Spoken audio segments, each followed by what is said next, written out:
Ada yang pernah mabuk setiap saat, ada yang pernah berzina, ada yang pernah macam-macam. Ketika dia mau kembali kepada Allah, diberi jalan, ingin berubah. Perhatikan bagaimana sayangnya Allah kepada orang yang ingin berubah. Karena yang menyampaikan Allah, kalau yang menyampaikan saya, tinggalkan. Belum tentu benar. Tapi kalau yang menyampaikan Allah, tidak ada peluang kita untuk ragu. Jadi kalau ada manusia yang selama hidupnya tidak mengerjakan ibadah, maka dia sedang keluar dari fitrah penciptaannya. Seakan-akan, mohon maaf, kalau dalam kalimat bebasnya, nggak diaku sama Allah.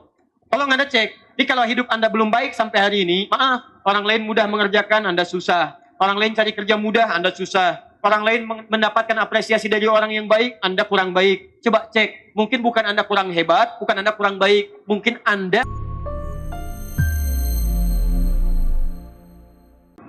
Mari kita lihat dulu keterangan Al-Quran, sehingga dengan keterangan ini, kita bisa paham kenapa ajaran-ajaran pesan-pesan Al-Quran mesti kita hadirkan dalam kehidupan di bumi. Tidak sekedar menjadi bacaan yang terus diulang di lisan, atau menjadi tulisan yang kemudian dipaparkan di mushaf, yang terkadang bagi sementara orang hanya sekedar menjadi pajangan atau ritual bacaan yang justru tidak melekat dalam dan menjadi tuntunan dalam kehidupan yang kita jalani. Karena itu kita mesti bedah kembali apa kata Al-Quran, tujuan Quran itu diturunkan, seperti apa kemudian kita terapkan nilai Quran dalam kehidupan, dan apa hasilnya kemudian ketika kita bisa mengejawantahkan nilai Quran itu dalam kehidupan kita. Mari kita bandingkan nanti di akhir dengan keberhasilan orang-orang di masa jahiliyah yang mengamalkan petunjuk itu dan menghasilkan sesuatu, dengan kita yang sudah keluar dari jahiliyah dan mendapatkan Quran yang sama, tidak berkurang hurufnya, tidak hilang harakatnya, tidak hilang bahkan titiknya. Apakah hasilnya sama atau ada perbedaan di antara keduanya? Kalau sama, apa yang sama? Kalau berbeda, apa yang berbeda? Kalau perbedaannya kita positif, di sana negatif, mungkin bisa sedikit berbahagia. Tapi kalau perbedaannya yang jahiliyah mendapat positif, tapi kita yang keluar dari jahiliyah justru mendapatkan yang belum sampai ke ranah positif, maka kita mulai hari ini mesti merenungkan kembali. Ada sesuatu yang harus kita perbaiki. Nah, teman-teman sekalian, saya coba turunkan dulu ayatnya. Di situ kita buka dengan mukaddimahnya, kita turunkan keterangan Qurannya, kita bedah petanya, dari situ baru kita mulai dengan materinya. Paham sampai sini? Baik, bismillah. Mari kita mulai. Bismillahirrahmanirrahim. Saya berikan pengantar sebentar. Ayat Qurannya coba saya tuliskan dulu. Kemudian saya tahan tulisannya. Kalau ada yang ingin mengabadikan silakan.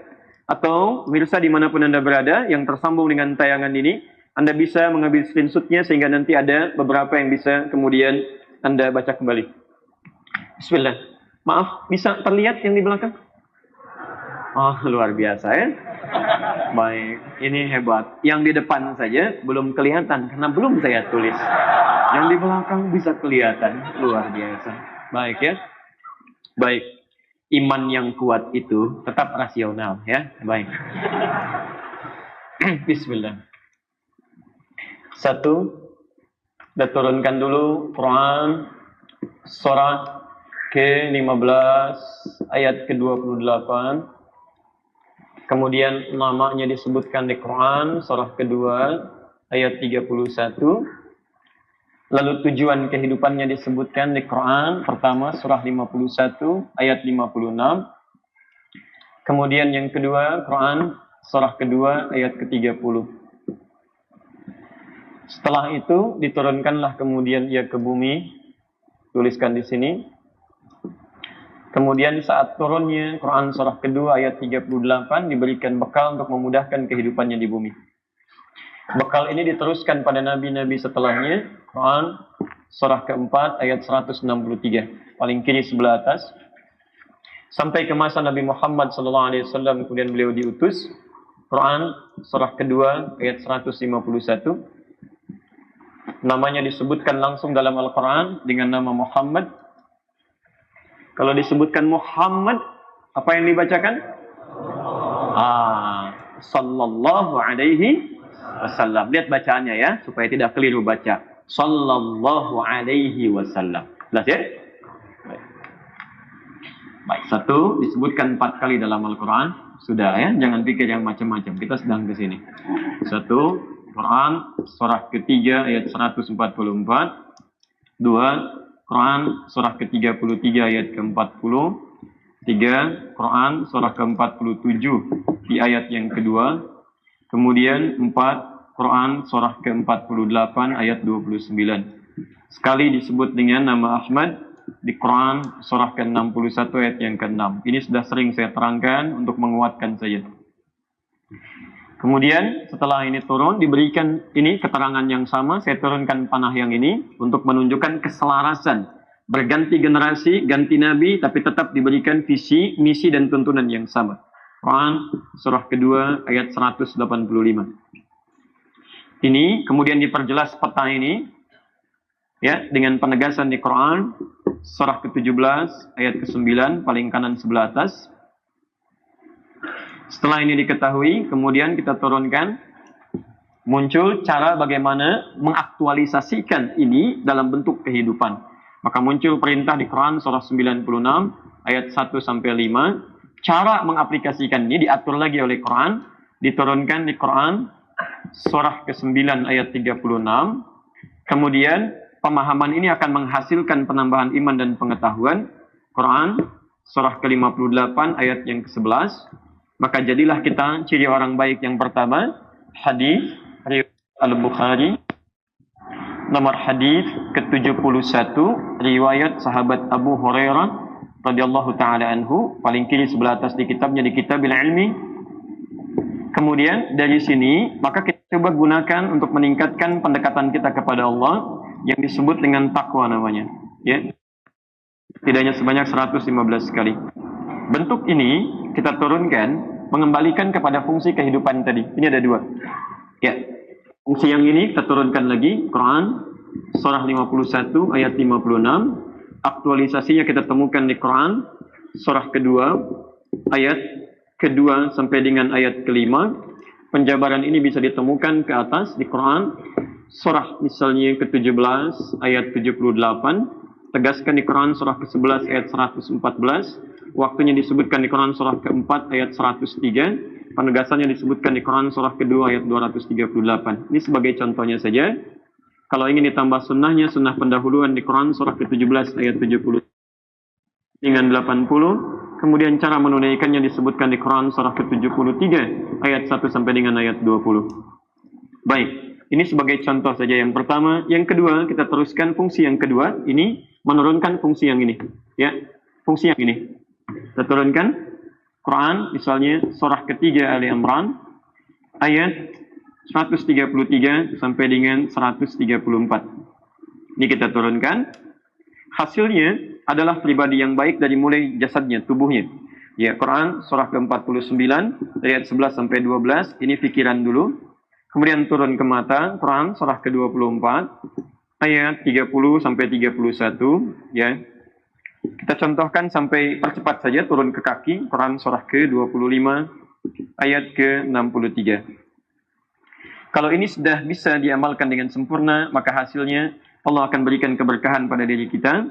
Ya, mulai yang paling ringan dalam aktivitas pekerjaan, Quran misalnya surah kedua ayat 172. Kemudian dibuka keberkahan pintu langit dan bumi, Quran surah 7 ayat 96. Kalau ini diturunkan, maka ilmu mudah didapatkan, Quran surah kedua di akhir ayat 282. Kemudian kemudahan hidup didapatkan, Quran surah ke-65 misalnya, ya, ayat kedua sampai dengan ayat keempatnya. Kemudian juga kebahagiaan diraih, Quran surah kedua ayat 189. Dosa diampuni, Quran surah ke-8 ayat ke-29. Baik, surga didapatkan, Quran surah ke-51 ayat ke-15 sampai ayat 23. Ya. Untuk sementara ini petanya. Ya, detil bahasannya nanti kita turunkan pelan-pelan. Jelas tulisannya? Halo? Kalau belum saya hapus lagi, saya ulang dari awal. Oke? Jelas ya, insyaallah. Baik. Bagi yang belum jelas bisa menyesuaikan insyaallah ya. Kita pelan-pelan. Insyaallah kita pelan-pelan. Yang penting nanti kita akan lihat apakah setelah pelajaran ini kita bahas. Kita komitmen untuk istiqomah, kita menuangkannya dalam kehidupan kita. Sepakat sampai sini? Sepakat ya? Baik. Saya coba sampaikan materinya. Adapun nanti cara mempelajari ini dan mengaktualisasikannya, kami sudah kirimkan buku yang mungkin sebagian sudah diterima oleh teman-teman sekalian, ya, dengan judul Al-Majmu'. Nanti di akhir saya berikan cara untuk bisa memaksimalkan yang dimaksudkan. Baik, kita mulai bahasan kita. Kita sampai jam berapa? Baik, silakan ya. Saya 2:30 pamit. Antum sampai jam 6 nggak ada masalah. Silakan ya. Baik. Bismillah. Kita mulai teman-teman sekalian dari yang ini. Ya. Fokus sebaik-baiknya karena waktu kita terbatas. Pertama, kita sebagai manusia penting sebelum memulai segala aktivitas di kehidupan kita ini untuk meninjau kembali esensi kehidupan kita. Harus kenal siapa kita, kenapa kita hidup di bumi ini, kemana kemudian kita akan bermuara, apa tugas kehidupan kita. Sehingga dengan pengenalan semua itu, paham tentang misi kehidupan kita, maka mudah bagi kita untuk menata seluruh kegiatan dan aktivitas yang kita jalani di muka bumi ini. Orang yang tidak pernah punya pemetaan dalam kehidupannya, maka umumnya kegiatan yang ia alami akan cenderung tidak terukur dan tidak teratur. Ya, nanti kita bisa lihat bagaimana Al-Quran selalu memotivasi kita. Jangan sampai ada waktu terbuang tidak punya rencana. Dan banyak nanti saya turunkan beberapa di antaranya. Tapi saya mau tanya pada Anda ya, jangan-jangan sampai saat ini pun kita tidak punya rencana apa yang mau kita kerjakan selama 24 jam di hari ini. Padahal nanti ada isyarat di Quran, beda orang beriman dengan yang belum beriman itu. Orang beriman begitu bangun, dia sudah punya rencana. Bahkan sampai akhiratnya. Sampai akhiratnya. Saya mau kerjakan, jam 6 saya ada di sini, jam 7 di sini, zuhur di sini, asar di sini, maghrib begini, sampai dengan isyanya, sampai tidur lagi. Dan hebatnya, yang dia rencanakan bukan cuma dunia. Bagaimana ketika saya melangkah, langkah saya pun bukan cuma mendapatkan hasil dunia, tapi mendapatkan benefit akhiratnya. Dituliskan sebagai pahala. Rugi kalau cuma melangkah. Antum kerja ke kantor, teman antum pun ke kantor. Antum muslim, dia non-muslim. Bahkan yang paling menarik, kerjanya di tempat yang sama, pekerjaannya sama, gajinya sama, berangkat sama, pulang sama. Lantas apa yang membedakan Anda dengan teman Anda? Gak ada bedanya kalau mengerjakan dunia. Anda minum, dia minum. Anda makan, dia makan. Minum menghilangkan haus, makan menghilangkan lapar. Sama-sama. Apa bedanya Anda dengan yang lainnya? Mesti ada pemetaan kehidupan kita sampai kembali kepada Allah Subhanahu wa Ta'ala. Disinilah kemudian kita penting mengenali esensi kehidupan kita, supaya bisa petakan nilai-nilai kehidupan kita. Baik, 1. Quran surah 15 ayat ke-28. Wa idh qala rabbuka lil malaikati inni khaliqun bashara. Saya pernah banyak mengupas tentang ayat ini di beberapa tempat. Saya akan pertajam kembali, hanya menegaskan esensinya saja. Ayat ini ingin menyampaikan pada malaikat juga jin bahwa Allah akan mencipta makhluk baru. Bukan malaikat, bukan jin. Disebutkan di sini dengan nama bashar. Inni khaliqun bashar. Diterjemahkan oleh kita kemudian dengan nama manusia. Manusia. Kalau teman-teman masih ingat, dalam beberapa pertemuan, saya sering sampaikan pada Anda, maaf, manusia setidaknya disebut dengan 5 nama dalam Al-Quran. Kadang disebut dengan bashar. 35 kali disebutkan di Quran kalimat ini. Kadang disebut dengan ins, disandingkan dengan jin. Begitu ada jin, insnya muncul. Ya ma'syaral jinni wal ins. Wa ma khalaqtul jinna wal ins. Disandingkan ini 18 kali di Quran. Kadang disebut dengan insan, ar-Rahman, 'allamal Quran, khalaqal, iqra bismi rabbikal ladzi khalaqal insan. Hal ata 'alal insan disebutkan 65 kali dalam Al-Quran. Di 63 ayat berbeda, di 43 surah yang tidak sama. Kadang disebut dengan Bani Adam. Ya Bani Adam. Quran surah 7 ayat 31. 7 kali disebutkan di Quran. Dan yang kelima kadang disebut dengan Nas. Ya Ayyuhan Nas. Surah paling favorit. Surah ke-114. Qul a'udzu birabbin Nas. 241 kali disebutkan dalam Al-Quran. Maksud saya menyebutkan semua ini. Saya bukan ingin menyampaikan pada Anda. Saya tahu jumlah bilangannya. Saya ini, itu, dan sebagainya. Bukan. Saya ingin sampaikan kepada Anda. Pelajari lagi penamaan ini. Karena terjemah menyebut dengan nama yang sama, manusia. Tapi Quran menyampaikan dengan istilah yang tidak sama. Dan rumus dalam bahasa Arab, setiap diksi yang berbeda akan memenuhi dan menunjukkan penekanan yang tidak sama. Bahasa singkatnya, kalau istilahnya beda, pasti maknanya tidak sama. Jelas ya? Di ketika Anda baca, misalnya menemukan kalimat insan, sisi lain bashar. Walaupun artinya sama-sama manusia, tapi Anda ketika disebut insan, penekanannya tidak sama dengan ketika Anda disebut sebagai bashar. Tapi singkatnya, Allah ingin sampaikan pada malaikat dan jin, akan dicipta makhluk baru yang tidak sama dengan malaikat, beda dengan jin. Baik, singkatnya manusia. Ini. Jadi maaf ya, manusia ini bukan malaikat. Bukan pula jin. Setan asalnya iblis. Iblis asalnya jin. Setan disebutkan di Quran surah kedua ayat 36 pertama kali. Fa'azallahuma syaitan. Paling kiri di pertengahan. Asalnya adalah iblis. Iblis disebutkan di Quran surah kedua ayat 34 pertama kali. Wa idh qulna lil malaikati isjudu li adama fasajadu illa iblis. Paling kiri di pertengahan. Iblis asalnya dari jin. Jin yang fasik. Quran surah ke-18 ayat ke-50. Paling kanan di pertengahan. Wa idh qulna lil malaikati isjudu li adama fasajadu illa iblis kana minal jinni fa fasaqa an amri rabbi. Iblis termasuk kalangan jin. Jin yang mana? Bukan jin pada umumnya, jin yang melanggar ketentuan Allah Subhanahu wa taala. Maka bermetamorfosa dia menjadi iblis, dari iblis menggoda menjadi setan. Jadi maaf teman-teman sekalian, manusia ini bukan malaikat, bukan pula setan. Awas hati-hati, malaikat itu sempurna. Sempurna. Dia diciptakan dari unsur takwa saja. Sedangkan takwa membawa nilai-nilai kebaikan.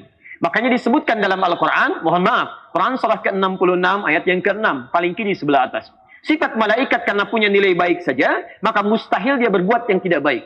La ya'sunallaha wa yaf'aluna ma yu'marun. Malaikat itu mustahil bisa bermaksiat kepada Allah dan akan mengerjakan tugas sesuai dengan tupoksinya. Nggak akan tertukar. Maaf, antum pernah dengar ada malaikat Jibril korupsi ayat? Jibril korupsi ayat misalnya, kan tidak ada. Demi Allah saya katakan, pernah dengar malaikat maut telat mencabut nyawa? Tidak ada, dan tidak ada tukeran tugas. Tiba-tiba datang malaikat maut kepada Jibril. Saya bosan lihat orang itu, nggak enak ngelihat wajahnya. Mau dicabut aja lihat wajahnya sudah nggak enak. Kamu aja yang cabut deh, nggak bisa. Di Jibril itu tugasnya. Malaikat maut nyambut aja nggak ada bosannya. Demikian. Mohon maaf, ada yang tugasnya tasbih aja. Ya, sampai kiamat datang tasbih aja. Quran surah kedua ayat 30. Wa nahnu nusabbihu bihamdika wa nuqaddisu lak. Kami tugasnya cuma tasbih ya Allah, tahmid dan takdis kepadamu. Itu aja yang kerjakan. Jadi kalau malaikat tidak pernah berbuat salah dan malaikat itu hebat, antum jangan pernah memuji. Nggak ada kerjaan antum, buang-buang energi. Hebatnya malaikat Jibril emang hebat. Hebat. Karena itu mohon maaf, sepanjang kita masih bernama manusia dan tidak akan pernah terlepas dari salah karena kita bukan malaikat. Demi Allah saya katakan ya, kalau konsep ini dibawa ke rumah tangga saja, tenang kehidupan rumah tangga. Papa kenapa sih papa begini? Kan papa bukan malaikat. Ingat, papa itu manusia. Kalau malaikat tidak pernah salah. Kalau mama ingin memiliki suami seperti yang tidak pernah salah, ayo nikah sama malaikat sana. Papa rekomendasikan malaikat maut mah. Luar biasa tuh. Baik. Itu mau marah? Cabut nyawa tuh. Ya teman-teman sekalian, kalau sudah seperti itu nyaman. Apa mama tidak mengerti tentang papa? Mama bukan malaikat, Pak. Ya, selesai. Jadi kalau pasangan itu mengerti bahwa dia bukan malaikat dan masih manusia, maka normal kehidupan. Tapi maaf, teman-teman, kita pun bukan setan yang tidak pernah kenal kebaikan. Di malaikat tidak kenal salah, setan tidak kenal baik. Karena itu setiap disebutkan setan, muaranya tidak pernah baik. Coba silakan, setan dengan malaikat itu dikontrakkan di Quran, paradoks. Malaikat disebutkan 88 kali, sifatnya takwa. Takwa disebutkan 115 kali. Setan disebutkan 88 kali, masuknya ke nafsu. Nafsu disebutkan 115 kali. Persis sama. Jadi kalau misalnya maaf ya, antum dalam keburukan, karena antum bukan setan, antum manusia. Maka antum selalu punya peluang secercah kebaikan. Jadi saya katakan kepada anda, saya tidak peduli berapa dosa yang sudah pernah antum kumpulkan. Demi Allah saya katakan, sepanjang nyawa belum sampai ke kerongkongan, anda bukan setan. Anda masih punya peluang untuk berubah. Ada yang pernah bunuh 100 orang, ada yang pernah mabuk setiap saat, ada yang pernah berzina, ada yang pernah macam-macam. Ketika dia mau kembali kepada Allah diberi jalan, ingin berubah. Perhatikan bagaimana sayangnya Allah kepada orang yang ingin berubah. Begitu cinta Allah diturunkan, cuma mau datang ke majlis ilmu, di perjalanan meninggal dunia. Tiba-tiba apa kata Allah? Jalannya dengan beristighfar, menghadirkan tobat baginya, langkahnya mengantarkan dia ke depan pintu surga. Begitu meninggal di pertengahan, Allahu Akbar. Allahu Akbar, masuk surga, dakhalal jannah. Sampai kisah itu diilustrasikan di Quran surah keempat ayat yang ke-100. Paling kiri sebelah bawah. Wa may yakhruj min baitihi muhajiran ila Allahi wa rasulih thumma yudrikul maut faqad waqa'a ajruhu 'ala Allah. Siapapun yang mau berubah lebih baik lagi, berhijrah lebih dekat dengan Allah, lebih dekat dengan tuntunan Rasulullah. Saya nggak peduli kamu pernah berbuat keburukan. Tuh lihat ada orang pernah bunuh 100 orang. Saya tanya pada Anda yang ada di sini, ayo siapa yang pernah bunuh 100 orang? Angkat tangan. 1 orang. Ayo yang pernah, angkat tangan. Saya antar ke polisi. Nah, teman-teman. Kurang apa lagi gitu kan? Jadi yang pernah bunuh 100 orang, yang pernah berbuat maksiat, dia mau berubah, datang ke majelis ilmu, belum nyampe ke majelis ilmu. Di pertengahan dia meninggal, bisa masuk surga. Masa antum yang nggak pernah bunuh orang, nggak bisa masuk surga? Antum yang buruk, yang nggak seperti orang tadi, nggak bisa. Seburuk apapun Anda melihat, jangan pernah diperdaya oleh setan. Karena Anda bukan setan.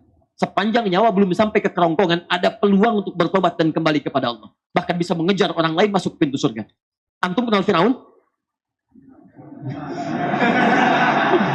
Luar biasa. Di sana melihat yang belum ditulis. Di sini kenal Firaun. Luar biasa. Sudah ya, saya nggak mau bahas lagi lah. Baik.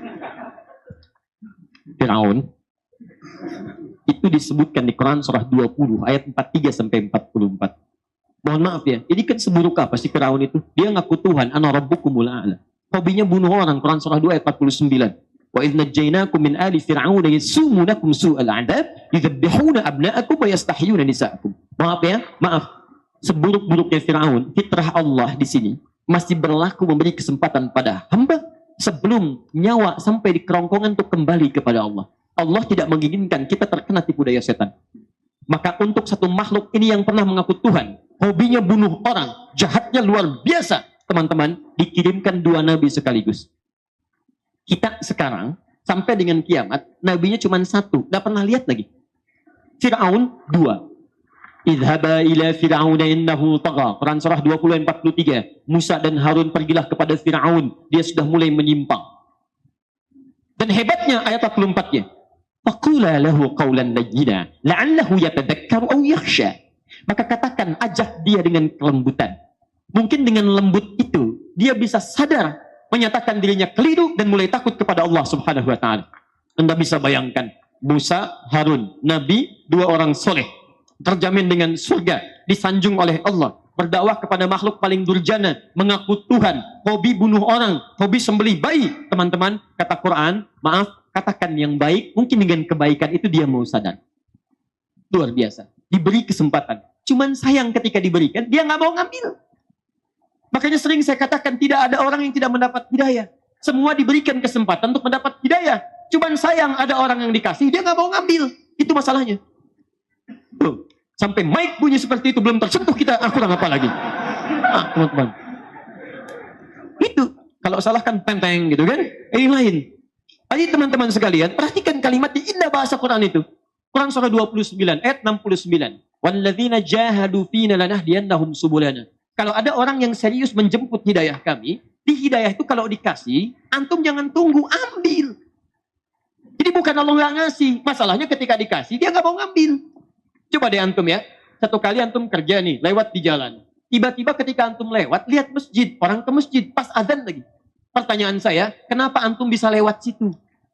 Padahal antum itu bisa lewat jalan yang lain. Kenapa tiba-tiba kendaraan antum melewat ke situ? Kenapa tiba-tiba mata Anda dipalingkan ke masjid? Kalau Allah tidak berkehendak memberikan hidayah lewat mata Anda, mustahil Anda diberikan itu. Mustahil. Cuman salahnya kadang-kadang sudah dikasih, nggak diambil. Itu masalahnya. Jalan, Allahu Akbar, Allahu Akbar. Temannya bilang, sholat, setan masuk, sholat nomor 2. Nomor 1, jalan aja dulu. Nih, teman-teman. Jelas ya? Jadi kalau selevel Fir'aun saja diberikan jalan untuk kembali, masa kita tidak punya peluang untuk kembali? Ini poinnya. Jadi, kita manusia, kita bukan malaikat, tidak pula termasuk dalam golongan setan. Kalau pernah ada yang berbuat salah, maaf, wajar. Karena kita bukan malaikat. Tapi kalau ada orang larut dalam kesalahan, itu yang tidak wajar. Karena kita punya peluang untuk kembali kepada kebaikan. Jelas ya? Baik. Siapa yang seperti Fir'aun? Boleh angkat tangan? Tidak ada. Yang selevel dengan Nabi Harun? Boleh angkat tangan? Atau yang sesoleh Musa? Boleh angkat tangan? Masya Allah. Di sini tidak ada yang sebaik Harun, tidak ada yang sebaik Harun, dan sesoleh Musa. Dan tidak ada yang sejahat Fir'aun. Pertanyaan saya, Musa Nabi, Musa Rasul, Harun Nabi. Dua orang takwa berdakwah kepada manusia paling zalim, diperintahkan oleh Quran berkata yang lembut. Antum nabi bukan, rasul bukan. Berdakwah pada teman antum yang tidak sejahat Firaun. Kenapa antum mencela? Kenapa antum bisa saling mencela? Jadi jangan-jangan kita tidak sadar bahwa cara kita menjalani kehidupan bukan seperti itu. Mari kita kembalikan lagi kepada pokok bahasan kita. Jadi kita sepakati dulu saat kita diciptakan sebagai apa? Manusia. Baik, satu sepakat. Langsung bikin status, saya manusia. Masya Allah. Oke, sini. Satu, ini. Baik. Pertama, kalau cuma manusia saja, tidak ada namanya. Ini agak repot. Malaikat punya nama. Yang mencabut nyawa namanya apa? Begini ya, waktu kita cuma sampai 2:30. Jadi kalau antum tidak tahu, cukup katakan wallahu a'lam. Itu paling gampang. Ya. Antum mikir, antum diskusi, waktu kita habis. Jadi saya tutup nantinya. Baik ya. Apa malaikat yang ditugaskan? Namanya, malaikat tugasan mencabut nyawa. Apa namanya? Hah? Bukan, Israel nggak ada di Quran. Israel bukan di Quran, nanti tafsiran. Yang disebutkan di Quran namanya Malakul Maut. Malakul Maut. Quran surah 32 ayat 11, paling kanan sebelah bawah. Qul yatawaffakum malakul mautil ladzi wukkila bikum. Katakan Muhammad, kalian akan diutus malaikat maut untuk mengambil nyawa. Baik, namanya ada Malakul Maut. Siapa yang ditugaskan untuk menurunkan rizki dengan izin Allah? Bukan Allah Alam, bukan. Malaikat namanya ada. Nggak ada malaikat namanya Allah Alam, ya teman-teman. Lihat gini, saya baru ada di sini nih disebutkan malaikat namanya Allah Alam, ya. Dari sekian tempat yang saya kunjungi. Lihat, namanya malaikat Mikail. Mikail, Quran surah kedua ayat 98. Qul man kana aduwwan lillahi wa malaikatihi, ya. Lihat wa rusulihi wa Jibril wa Mikala. Mikala dalam riwayat Hafiz an Asim. Dalam riwayat Qalun dan Warsh dari Nafi dibaca Mikaila. Mikail. Ini ada namanya. Malaikat ada namanya, jin ada namanya, ini manusia, apa namanya? Maka diperkenalkan kepada kita nama manusia pertama dengan nama Quran surah kedua ayat 31. Ini nama manusia pertama. Wa 'allama Adamal asma'a kullaha. Adam namanya. Adam. Baik. Saya ulang. Nama kehidupannya, jenis makhluknya manusia, sebut 5 nama. Spesifik. Nama zatnya, nama pertamanya disebut dengan Adam. Ini untuk memberikan contoh kepada kita teman-teman sekalian. Mohon izin, lihat baik-baik bahwa sunnah dalam Al-Quran, kalaupun kemudian seseorang terlahir, maka silahkan berikan nama-nama spesifik yang membedakan manusia satu dengan manusia yang lainnya. Ini yang disebut dengan nama zat. Ini yang disebut dengan nama zat. Ya. Nanti banyak di Quran ditemukan. Seperti Yahya muncul. Maryam perempuannya muncul. Ya, Quran surah ketiga Ali Imran ayat 36. Ini wa inni sammaituha Maryam. Dan kata ibunya, saya beri nama dia dengan Maryam. Jadi silahkan teman-teman sunnahnya, begitu terlahir misalnya, berikan nama terbaik yang dengan itu kebaikan-kebaikannya bisa diangkat. Ya. Namanya siapa? Adam. Nama manusia keberapa? Manusia pertama. Baik. Nah, sekarang kita akan bahas pada inti kajiannya. Sekarang persoalannya, apa tujuan Adam diciptakan? Kenapa manusia ini mesti dicipta? Ini yang harus kita kenali dengan baik. Malaikat dicipta, ada tujuan. Jin dicipta, ada tujuan. Bumi langit dicipta, ada tujuan. Dan Allah mustahil menciptakan sesuatu pun sekecil apapun, kecuali memiliki tujuan. Teman-teman sekalian, Adam diciptakan, manusia diciptakan, diberikan kemudian penjelasan 2 tujuan. Fokuslah ke sini, karena ini esensi kehidupan kita. Ya, saya mulai pelan-pelan. Bismillah. Kita buat kesepakatan dulu ya. Tahan sebentar mas. Buat kesepakatan. Setiap saya menerangkan ayatnya, dan sudah saya berikan tanda, boleh dihapus? Boleh ya? Baik, saya tidak menggunakan kalimat boleh saya hapus, tapi saya gunakan kalimat boleh dihapus. Boleh? Baik, artinya terbuka peluang bagi siapapun untuk menghapus, ya? Baik. Cuman yang paling dekat saja. Untuk pertama, saya kasih contoh. Ini mas ya, caranya. Bismillah. Ini. Baik. Kurang apa lagi? Datang sendiri, nerangin sendiri, tulis sendiri, buku tulis sendiri, cetak sendiri, bagi sendiri, hapus sendiri. Luar biasa. Baik.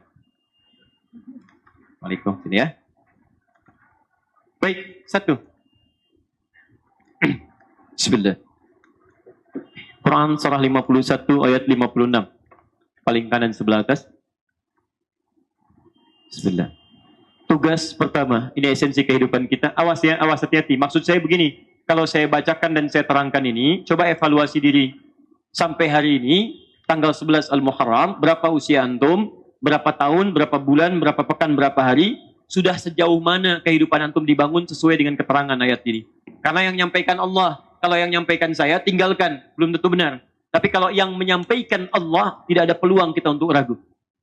Baik, wa ma khalaqtul jinna wal insa illa liya'budun. Esensi pertama, perhatikan cara menerjemahkan ini. Wa ma khalaqtul jinna wal insa, dan tidaklah saya ciptakan jin dan manusia itu. Allah. Jin biarkan dengan alamnya, kita fokus ke manusia saja.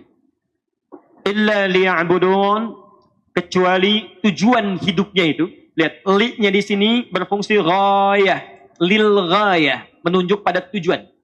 Di Quran itu setidaknya ada dua jenis lam.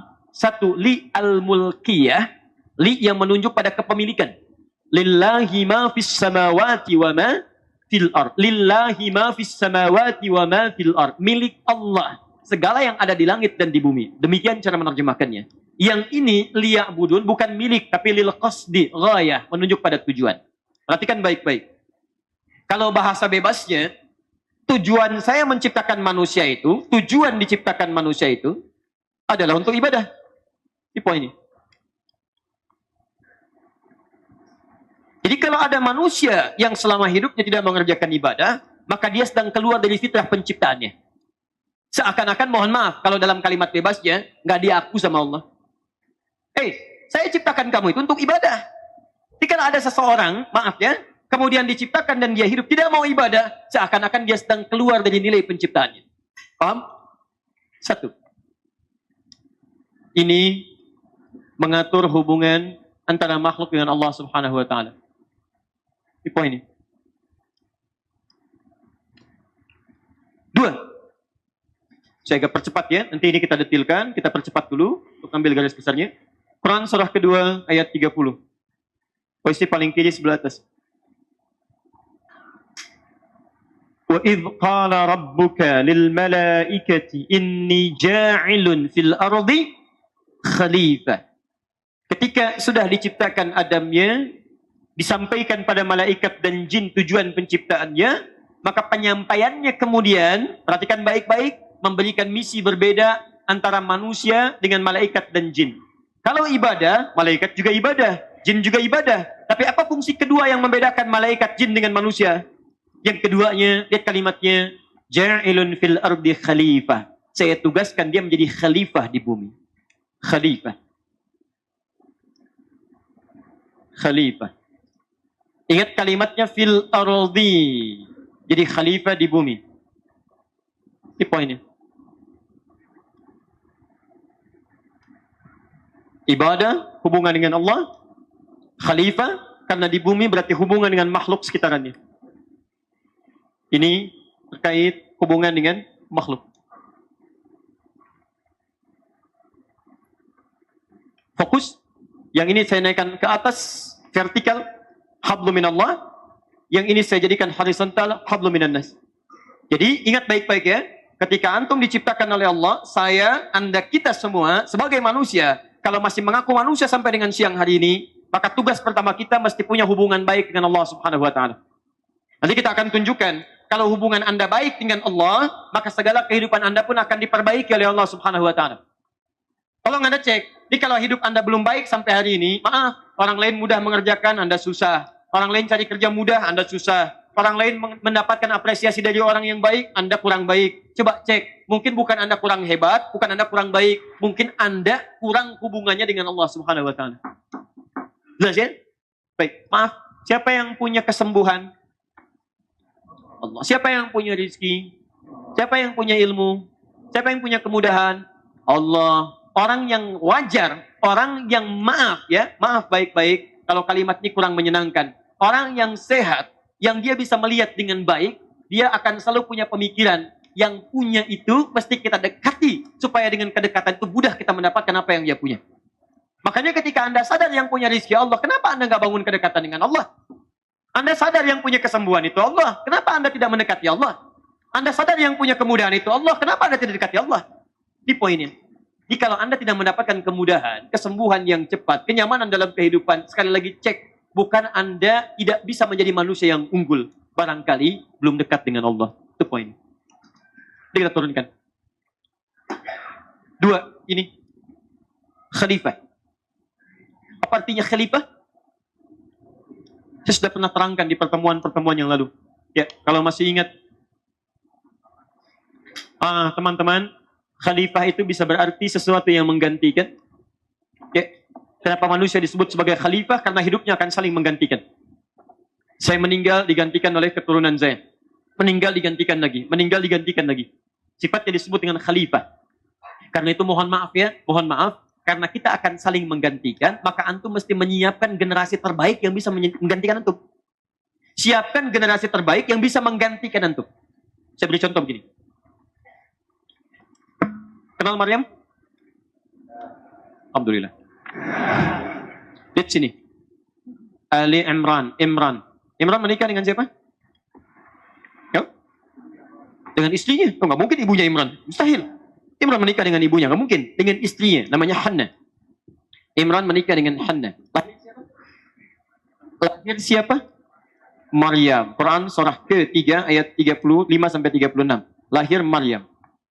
Maryam kemudian mengandung, melahirkan. Lahir siapa?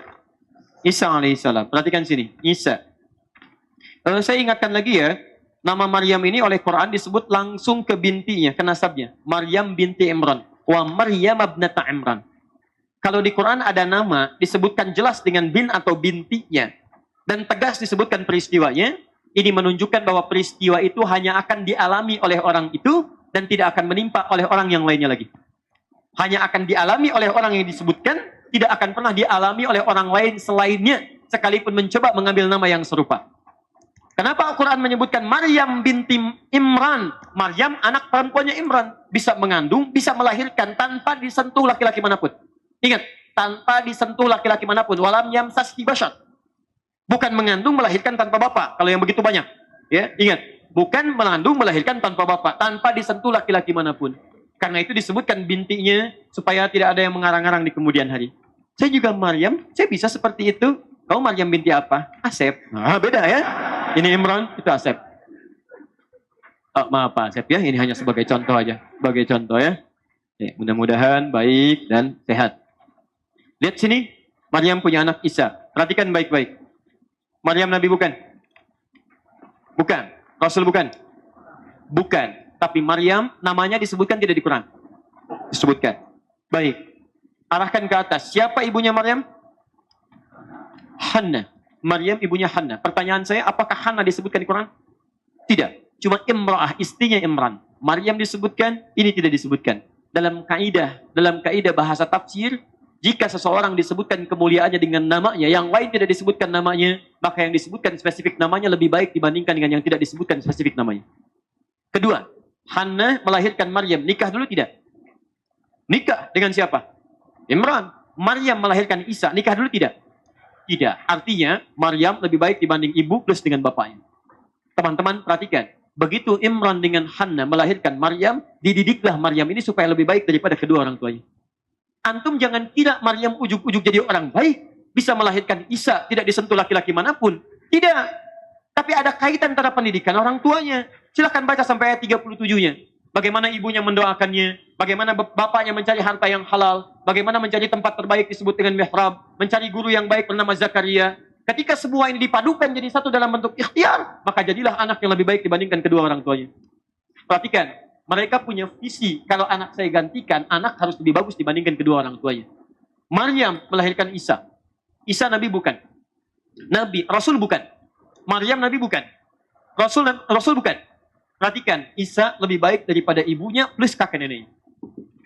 Antum harus punya visi teman-teman, harus sadar kita itu khalifah. Kalau antum dititipkan keturunan oleh Allah atau punya keturunan dari sudut yang lain, maka pastikan semua generasi yang akan menggantikan Anda lebih baik dibandingkan dengan Anda. Karena zamannya Maryam lebih baik daripada zamannya ini. Zamannya Isa lebih dahsyat tuntunannya dibandingkan dengan zamannya Maryam. Zaman anak dan cucu kita nanti, itu zamannya lebih dahsyat tantangannya dibandingkan tantangan kita sekarang. Kalau kualitas dia tidak lebih baik daripada kita sekarang, maka tidak mudah mengatasi tantangan di zaman ini. Silahkan antum cek. Umar punya anak namanya Abdullah. Ibnu Umar. Ibnu Umar lebih hebat daripada bapaknya. Abbas punya anak namanya Abdullah. Abdullah lebih hebat daripada bapaknya. Bapaknya hafal 200 hadis, anaknya hafal 2000 hadis. Abbas itu beda 3 tahun usia dengan Nabi. Pengusaha sukses, hartanya banyak, sibuknya luar biasa. Di samping kesibukannya, masih mengalokasikan waktu di akhir pekan untuk mengikuti majlis ilmu Nabi sampai hafal 200 hadis. Kalau Al-Quran jangan ditanya, karena dijamin mudah. Kalau hadis itu tidak mudah. Hafal 200 hadis. Tapi Abbas, lihat, belajar dari sini. Punya visi. Anak saya mesti lebih baik dibandingkan saya. Maka anaknya yang kecil diajak ke majlis ilmunya Nabi. Diperlihatkan bagaimana akhlaknya Nabi. Yaitu cinta dengan Nabi. Bapaknya kerja, anaknya ke majlis ilmunya Nabi. Apa hasilnya? Nabi meninggal dunia, anak ini masih berusia 13-14 tahun. Bapaknya hafal 200 hadis, anaknya hafal 2000 hadis. Bapaknya mengatakan, kalau saya tidak hafal banyak hadis Nabi, anak saya mesti hafal dibandingkan saya. Kenapa antum tidak turunkan konsep itu dalam kehidupan kita? Saya bapaknya sampai sekarang belum hafal Quran. Tapi anak saya tidak akan saya biarkan tidak hafal Quran. Boleh saya belum tahu banyak hadis, tapi cucu saya mesti tahu hadis. Antum harus punya visi itu. Kalau cuma dunia, yang lain banyak. Antum pengen juara fisika, matematika tuh, saya sering katakan. Di luar ada yang sudah dapat olimpiade, ada yang dapat Nobel, ada yang dapat macam-macam. Kalau cuma saingan dunia kecil. Kalau dunia itu ada nilainya, sayap nyamuk mungkin diberikan. Teman-teman sekalian, mohon maaf ya. Mohon maaf. Kalau Allah berikan nilai pada dunia kebaikan, tidak akan pernah diberikan pada yang lain, walaupun kecil, kecuali kepada kita. Cuman karena nilai kita itu yang terbaik, bukan cuma dunia, maka persaingan kita mesti kita renungkan kembali mulai hari ini. Masya Allah. Ada 3 orang anak, 1, 2, 3. Anak pertama hafal Quran, anak kedua tahu tafsirnya, anak ketiga paham hadisnya. Begitu anak keempat paham fikihnya. Begitu baca Quran, Masya Allah. Quran surah kedua ayat yang kelima. Ulaika ala hudam min rabbihim wa ulaika humul muflihun. Anak pertama, adik, kakak, ayatnya apa? Ulaika ala hudam min rabbihim wa ulaika humul muflihun. Anak kedua, adik, apa tafsirnya? Sampaikan. Masya Allah. Yang ketiga, adik, apa hadisnya? Masya Allah. Yang sini, apa hukum fikihnya? Disampaikan. Luar biasa. Ustaz Adi, gak laku lah, gak ada pengajian. Istiqomah sepi. Masya Allah. Tapi yang hebat, semua membentuk kebaikan dalam kehidupan. Ini teman-teman. Yang kedua, khalifah. Saya agak cepat sedikit ya. Yang kedua, kalau saya sebutkan selesai ini, antum segera renungkan. Anak orang lain sudah disiapkan oleh orang tuanya untuk mendekat kepada tuntunan Allah. Anak antum ada di mana? Coba cek. Bukan berarti hafal Quran kehilangan matematikanya. Saya tunjukkan pada antum ya. Saya membimbing satu pesantren yang mereka disiapkan untuk jadi ahli IT di kemudian hari. Dan hebatnya, sudah kita buktikan teman-teman sekalian, para penghafal Quran ketika diberikan teori itu lebih cerdas dibanding yang lain. Kita berikan sebuah proyek, antum harus selesaikan proyek ini. Teman-teman tidak diberikan teorinya. Penghafal Quran 30 juz bisa menyelesaikan. Targetnya 2 jam, kurang 1 jam sudah selesai. Yang belum hafal Quran belum bisa menyelesaikan itu. Dan sudah ada penelitian di satu tempat, bahwa orang yang hafal Quran, kecerdasannya kalau benar menghafalnya, kecerdasannya minimal akan naik 3 kali lipat. Nanti kita tunjukkan beberapa orang-orang pernah berhasil dengan itu, dan bagaimana sekarang kita bisa wujudkan itu ke bumi. Turunkan. 2. Khalifah yang kedua, bisa berarti menghadirkan kebaikan dan kemaslahatan. Hal yang bermanfaat. Oh di sini ya, kita evaluasi dulu ya. Maksud saya sampai hari ini jadi manusia enggak gitu. Jangan-jangan cuma wujudnya aja manusia, isinya enggak ada. Itu poinnya. Baik. 2. Mohon izin ya kalau bahasanya agak kurang baik, tapi ini ada ketegasan lah ya, supaya kita lebih terenyuh untuk bisa merubah diri. Disebut dengan khalifah, memberikan kesan bahwa makhluk ini ketika akan menjalani kehidupan di bumi, maka tidak akan keluar dari dirinya kecuali yang baik-baik, yang bermanfaat. Yang tidak baik, tidak akan Allah perkenankan untuk keluar dari dirinya. Makanya silahkan antum lihat, Quran surah 17, ayat 70, paling kanan di pertengahan. Begitu sudah tercipta keturunan Adam, Adam turun ke bumi, kemudian turun keturunan disebut dengan Bani Adam. Perhatikan baik-baik ayatnya. Ketika tercipta keturunan Adam, disebut dengan kalimat yang mulia. Walaqad karramna bani Adam. Dan sungguh kami muliakan anak cucu Adam itu. Muliakan. Jadi teman-teman, ketika tubuh kita tercipta dari ujung kepala sampai ujung kaki, itu kita semua ini mulia, kata Quran. Mulia. Di mata kita mulia, pikiran kita mulia, maaf, lisan kita mulia, tangan kita mulia, kaki kita mulia. Awas hati-hati.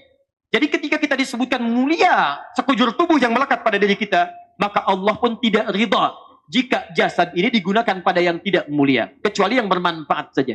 Misal, fikiran, dilarang kita berpikir yang tidak baik. Inna ba'da dhanni itsm. Sungguh sebagian dari prasangka buruk itu tidak baik. Maka dilarang pikiran kita berpikir yang tidak baik. Maaf, mata. Karena mata ini diciptakan mulia, maka ketentuan di Qur'annya tidak boleh melihat yang tidak baik. Quran surah 24, ayat 30 untuk laki-laki, ayat 31 untuk perempuannya. Maaf, qul lil mu'minina yaghuddu min absarihim. Katakan pada pria-pria yang beriman, matanya karena mulia, maka tolong lihat yang baik-baik saja. Yang tidak baik, palingkan. Palingkan. Makanya dilarang menatap yang tidak baik.